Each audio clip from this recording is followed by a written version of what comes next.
그래서 눈으로 볼 수도 말로 설명할 수도 없는 것, 실체가 아닌 영원한 형용사 아니면 부사인 그 앵프랑 맹스, 그것이 찢겨나가는 감동이 내 가슴을 적셨습니다.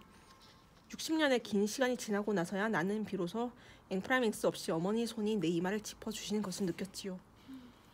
하나님의 사랑을 통해서 내가 내 딸에게로 가까이 갈 수 있었던 것처럼 나는 하나님의 사랑을 통해서 어머니의 손이 내 이마에 빈틈없이 와닿는 느낌을, 영원한 그 촉감을 얻게 된 것이지요.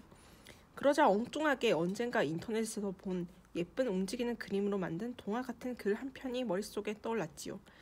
하나님께서 아기 천사에게 지상으로 내려가라고 명하시니 아기 천사는 겁에 질려 하나님, 사람들이 사는 지상에는 도둑도 많고 위험한 차도 많이 다니고 전쟁도 있다는데 제가 어떻게 인간이 사는 땅에 내려가 살 수 있겠습니까?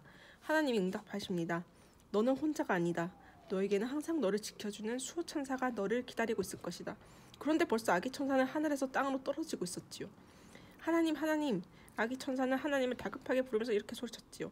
수호천사의 이름을 가르쳐 주셔야 만날 수 있지요. 하나님은 크게 웃으면서 말씀하십니다. 너희 수호천사의 이름은 어머니라고 부른단다. 러브 소나타의 집회가 있었던 날 밤에 나는 보았습니다. 수천 수만 개의 불빛이 찬미가의 아름다운 화음을 타고 어둠 속에 돔을 흐르고 있는 것을. 그리고 그 많은 불빛 속에서 내가 흔드는 작은 불빛 하나를 어머니가 보고 계시다는 것을.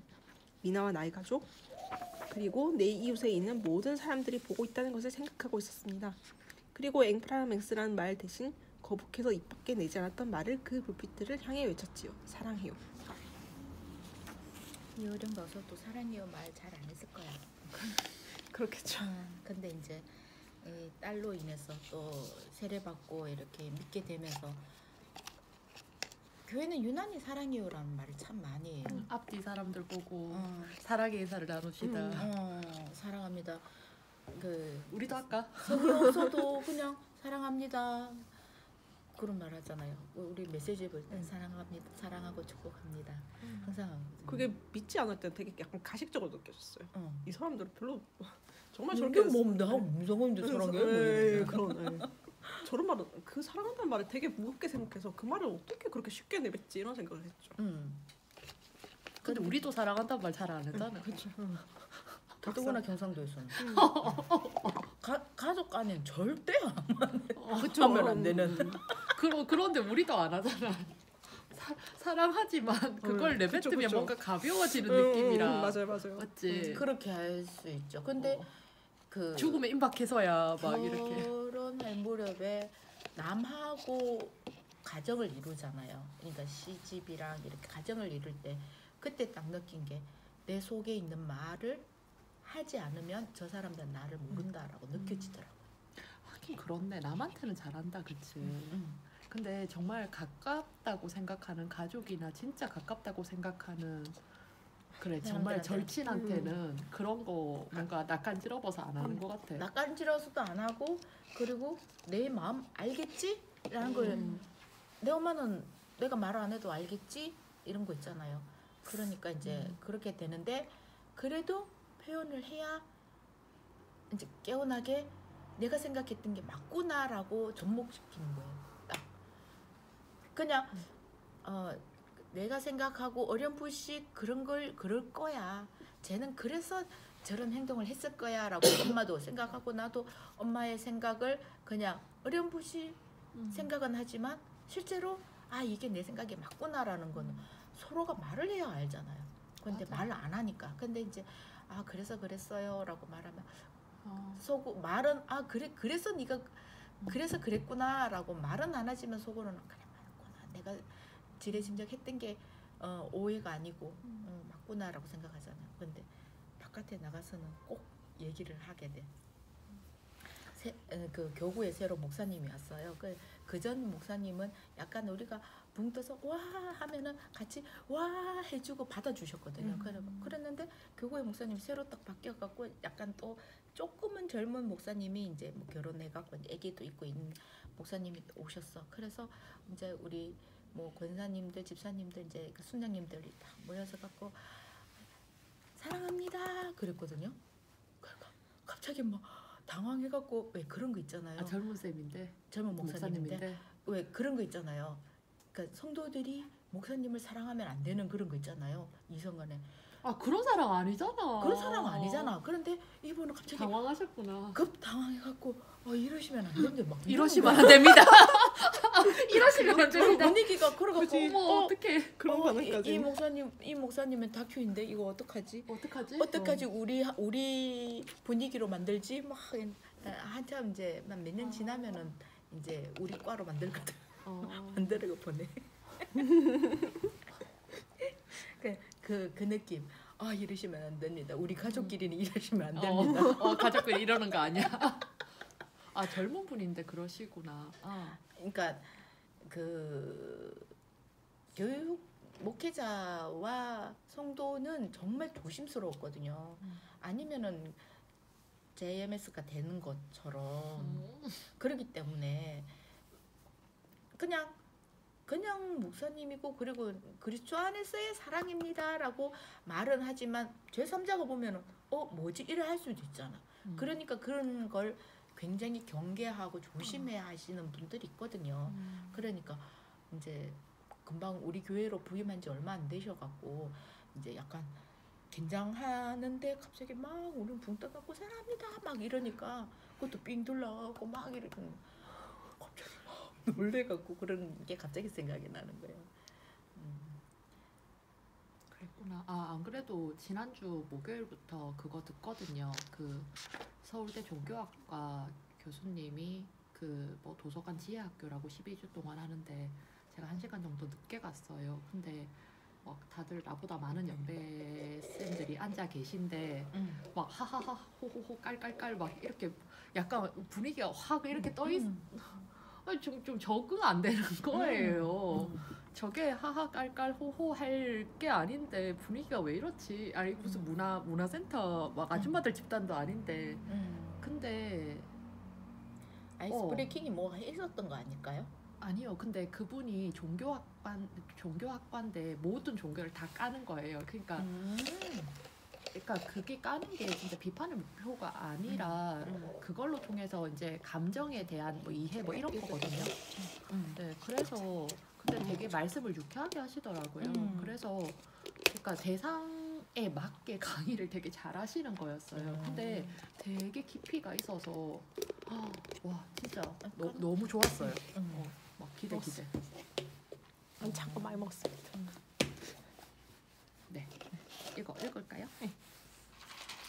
어느 무신론자의 기도 2. 당신을 부르기 전에는 아무 소리도 들리지 않았습니다. 당신을 부르기 전에는 아무 모습도 보이지 않았습니다. 하지만 이제 아닙니다. 어렴풋이 보이고 멀리에서 들려옵니다. 어둠의 벼랑 앞에서 당신을 부르면 기척도 없이 다가서시며 내가 거기 있었느냐? 내가 그동안 거기 있었느냐고 물으시는 목소리가 들립니다. 달빛처럼 내민 당신의 손은 왜 그렇게도 야위셨습니까? 못자국의 아픔이 아직도 남으셨나이까? 도마에게 그렇게 하셨던 것처럼 나도 그 상처를 조금 만져볼 수 있게 하소서. 그리고 혹시 내 눈물 방울이 그 위에 떨어질지라도 용서하소서. 아무 말씀도 하지 마옵소서. 여태까지 무엇을 하다 너 혼자 거기 있느냐고 더는 걱정하지 마옵소서. 그냥 당신의 야윈 손을 잡고 내 몇 방울의 차가운 눈물을 뿌리게 하소서. 26. 어머니의 귤. 귤이라고 똑같은 귤이 아니다. 사랑이 담겨있는 귤은 나무가 아니라 가슴 속에서 열린다. 수술을 받기 위해서 어머니는 서울로 가셨다. 이른바 대동아 전쟁이 한창 고비였던 때라 마취제도 변변이 없는 가운데 수술을 받으셨다고 한다. 그런 경황에서도 어머니는 나에게 예쁜 필통과 귤을 보내주셨다. 필통은 입원하시기 전에 손수 골라서 사신 것이지만 귤은 어렵게 구해서 병문안 온 손님들이 가져온 것이라고 했다. 어머니는 귀한 것이라고 머리맡에 놓고 보시다가 끝내 잡숫지 않으시고 나에게로 보내주신 것이다. 그 노란 귤과 함께 거의 함께 어머니는 하얀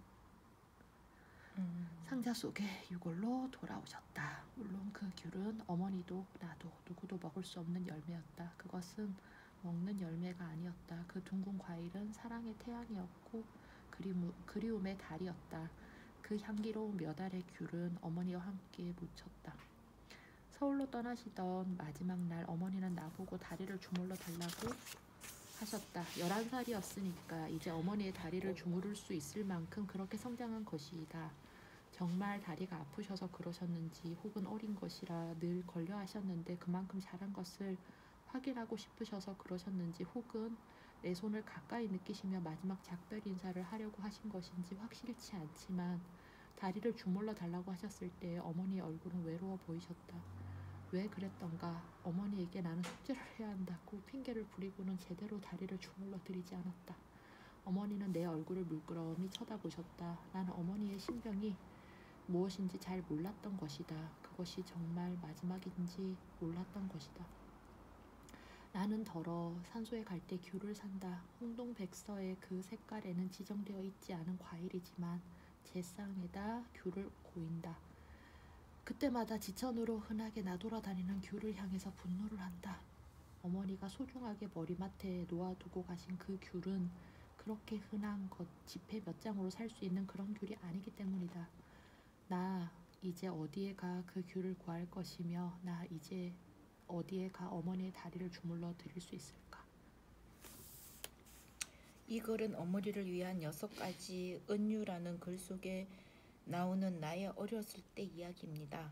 더구나 아이고. 교대에서 생활하던 1년 동안 나를 가장 괴롭혔던 것이 바로 귤이었습니다. 일본에서 가장 흔한 것은 온천과 귤이라고 합니다. 화산이 많은 지각이라는 일본의 어디를 가나 온천장이 있습니다. 그리고 한국 같으면 제주도에서나 자라는 귤이 우리보다 위도가 아래인 일본 땅에서는 어디에서고 자랍니다. 그래서 슈퍼에서 가장 싼 과일이 귤이지요. 무더기로 쌓아놓고 파는 과일은 귤밖에는 없습니다. 나는 교대에서 무신론자의 기도를 썼지만 솔직히 고백하건대 내가 일상적으로 드렸던 기도는 어머니께 드리는 것이었습니다. 어머니는 나의 종교였으며 어머니 앞에서 기도를 할 때마다 나는 11살짜리 아이가 됩니다. 기쁜 일이나 굳은 일이나 일이 생기면 언제고 어머니에게 기도를 드리며 이야기합니다. 어쩌면 기독교 입교하지 못한 가장 큰 이유도 바로 그 점 때문이었는지 모릅니다. 여호와 하나님은 내 앞에서 다른 신을 섬기지 말라고 하십니다. 스스로 시기하는 하나님임을 선언하시기도 합니다. 그런데 어떻게 지척에 계신 어머니를 버리고 한 번도 본 적이 없는 그 먼 곳에 여호와 하나님만을 섬길 수 있겠습니까? 성경을 읽으면서 가장 갈등을 겪는 것도 그 부분입니다. 나만이 아닐 겁니다. 몇천 년 가족주의의 온정과 효를 지선의 가치로 삼고 살아온 한국인이라면 누구나 나처럼 머뭇거리고 회의하고 부정하게 되는 대목일 겁니다. 반드시 조상 숭배의 종교적 차원이 아니더라도 기독교와 가족주의 사이에는 공존할 수 없는 어떤 깊은 구렁이 있는 것 같습니다.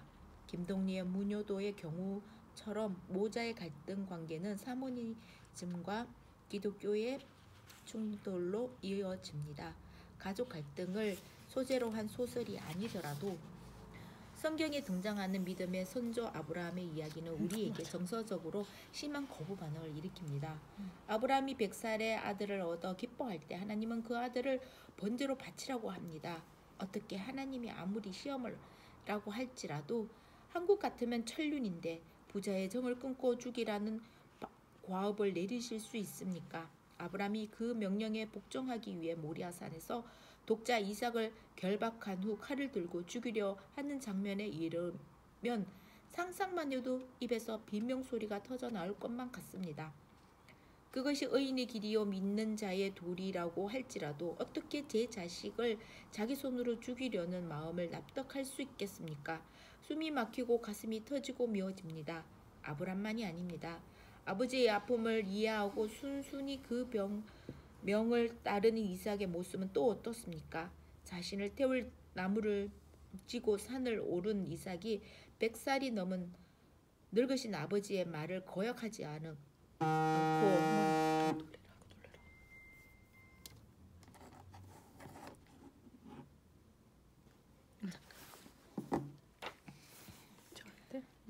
아버지의 말을 거역하지 않고 순순히 결박을 당하는 장면도 그렇습니다.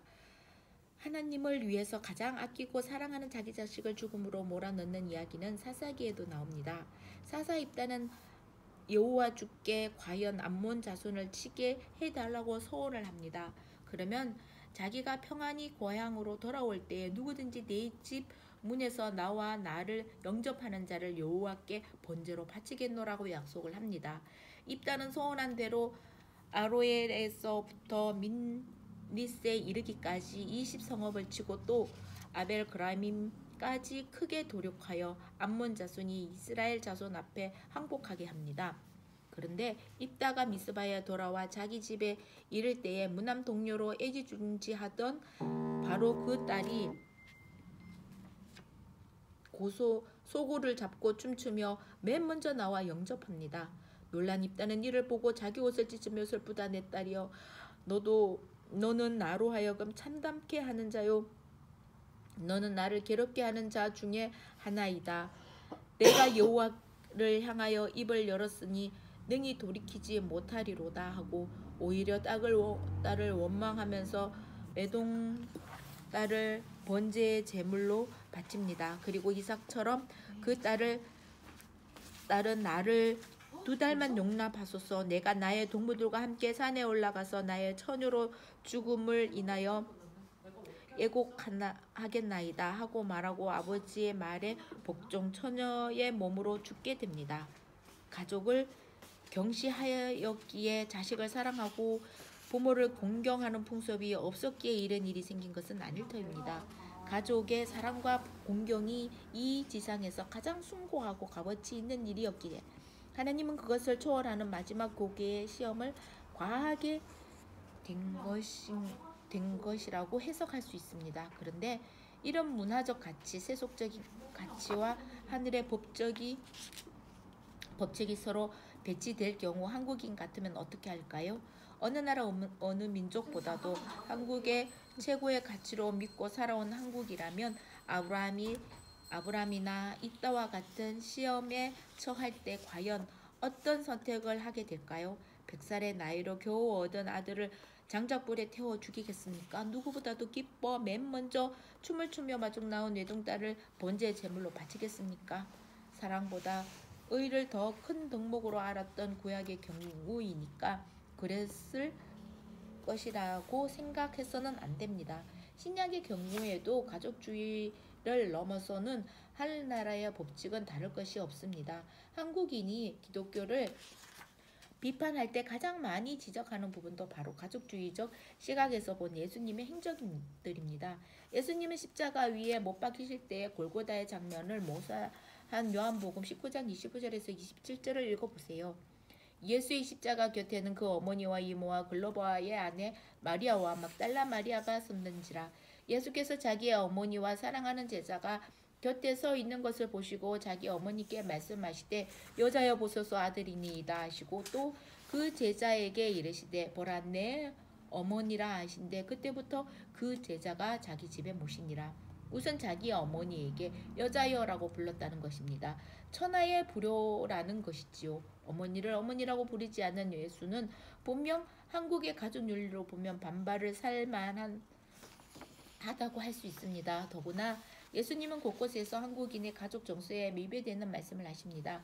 우선 마태복음에 나오는 구절만 보아도 알 수 있습니다. 내가 세상에 화평을 주러 온 줄로 생각하지 말라. 화평이 아니요 겁을 주러 왔노라. 내가 온 것은 사람이 그 아버지와 딸이 어머니와 며느리가 시어머니와 불화하게 하려 함이니 사람의 원수가 자기 집안 식구리라. 아버지나 어머니를 나보다 더 사랑하는 자는 내게 합당하지 아니하고 아들이나 딸을 나보다 더 사랑하는 자도 내게 합당하지 아니하며 또 자기 십자가를 지고 나를 따르지 아니하는 자도 내게 합당하지 아니하니라. 마태복음 10장 34절에서 38절. 그러나 이 충격적인 구절을 좀 더 정독하게 되면 어머니를 여자라고 한 것은 가족을 부인하는 것이 아니라 예수께서 새로운 가족의 패러다임의 전환을 구축하고 있다는 것을 알 수 있습니다. 우리의 경우처럼 비칭이 아니라 원전의 뜻대로 하면 중립적인 호칭이라고 신학자들은 말하고 있습니다. 왜 중립적인 호칭을 하였는가? 이 대목을 모르는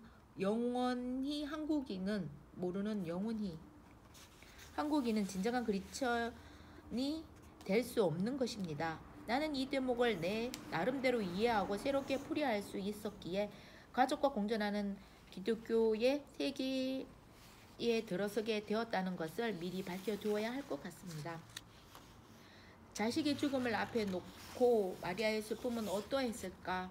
더 보탤 것이 없을 것입니다. 마지막 죽음으로 어머니와 작별하는 예수님의 가슴이 얼마나 예절했을 것인가도 마찬가지입니다. 그러나 예수님은 눈물로 정감으로 어머니를 위로한 것이 아니라 하나님의 말씀으로 그 진리로 어머니의 마음을 달래고 슬픔을 뛰어넘는 새로운 희망을 이야기한 것입니다.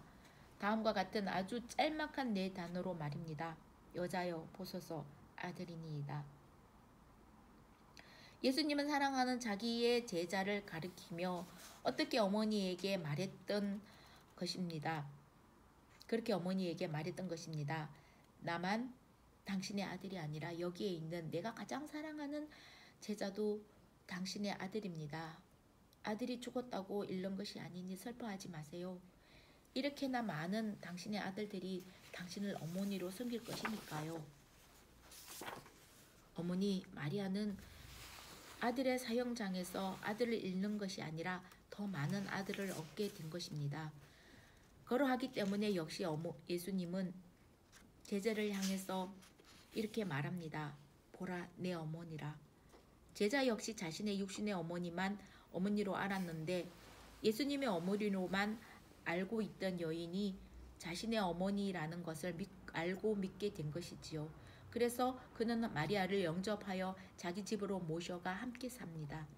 이와 똑같은 장면이 다른 곳에도 나옵니다. 밖에서 당신의 어머니와 형제가 기다린다는 전가를 받고 그 사람에게 조금 노여운 말투로 말합니다. 누가 내 어머니며 내 동생들이냐? 누구든지 하늘에 계신 아버지의 뜻대로 하는 자가 내 형제요 자매요 어머니니라 하고 말입니다. 혈육의 낡은 가정관을 사랑과 믿음, 하나님 아버지의 가족으로 확장하고 승화한 것이 예수님의 가정관이었고 기독교의 가정관입니다. 더 큰 가족, 더 신성하고 사랑과 믿음으로 뭉친 공동체, 그것이 때로는 불경으로 들리고 가족 경시로 오해된 것이지요. 아무리 사랑하고 헤어지려고 하지 않아도 세속의 가정은 죽음에 의해서 갈라지고 세속의 먼지에 의해서 퇴색하게 됩니다. 정말 어머니를 영원히 사랑하기 위해서 어머니가 남기고 가신 그 규를 영원한 것으로 간직하기 위해서 나는 육신의 아버지와 어머니를 버리거나 떠나지 않고서도 하나님과 성모 마리아를 나의 아버지와 나의 어머니로 부를 수 있을 때 참된 어머니의 아들이요 크리스천으로서 하나님의 아들이 될 수 있다고 믿었던 것입니다. 그게 이스라엘의 이야기라고 생각하지 마십시오. 기독교의 법이라고 말하지 마십시오. 여호와를 믿는 일신교가 아니라도 바로 우리 도교의 신선사상에도 그런 시련은 존재합니다. 하나님을 믿고 크리스천이 되려면 가족의 정과 가치를 초월하는 시험에 합격해야 하는 것처럼 인간이 신선이 되려면 어떤 시험을 치러야 하는지 중국의 고전 태평 관계에 나오는 두자춘의 이야기에 잘 나타나 있습니다. 인간을 절망한 두자춘은 신선 수업에 나섭니다. 어떤 일이 닥쳐도 절대로 입을 열어서는 안 된다는 조건을 지키면 선인이 될 수 있는 단약을 얻게 되는 것입니다. 두자춘은 온갖 공포와 고통을 당하고서도 선인이 되기 위해 입을 다물고 참고 견딥니다. 그러다가 이윽고 마지막 시험으로 그는 여자로 태어나 결혼을 하고 아들을 낳게 됩니다. 남편은 여러 가지 방법으로 입을 열도록 술책을 다하지만 뜻이 이루어지지 않자 아이를 절구에 넣고 돌공이로 쳐 죽이려고 합니다. 두자춘은 자기도 모르게 안 된다고 소리를 치고 만 것이지요. 인간의 힘으로는 넘을 수 없는 고비를 모두 다 극복해낸 그였지만 여성이 되어 모성애를 알게 된 두자춘은 끝내 인간의 그 한계, 여성의 그 벽을 넘지 못하고 좌절합니다. 이 말을 뒤집으면 인간과 신선의 차이가 무엇인지, 인간적인 것을 다 버려야 되는 신선의 길이 어떤 것인지 알게 되며 그 비정하고 처절한 가족 이상의 가치 세계에 대해서 우리는 오직 전율할 수밖에 없습니다. 그러나 동양에서 말하는 선인과 인간의 차이가 바로 그 점에 있습니다. 가족애를 초월하는 것. 그러지 않고서는 영원히 살지 못하는 인간의 영역에서 함께 썩어가는 것이지요.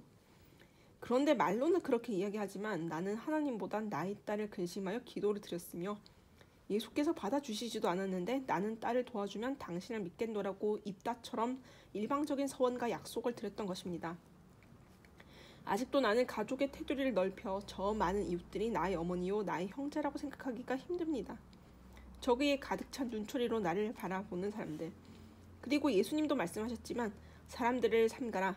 저희가 너희를 공회에 넘겨주겠고 그들의 회당에서 채찍질하리라 라고 한 그 사람들을 어떻게 끌어안아야 할지 자신이 없습니다.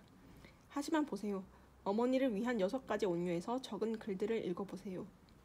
예수님을 몰랐던 시절 내가 유일한 종교로 생각했던 어머니 상과 기독교의 상이 절대로 대립되거나 선택적이거나 모순되는 것이 아니란 것을 알게 될 것입니다.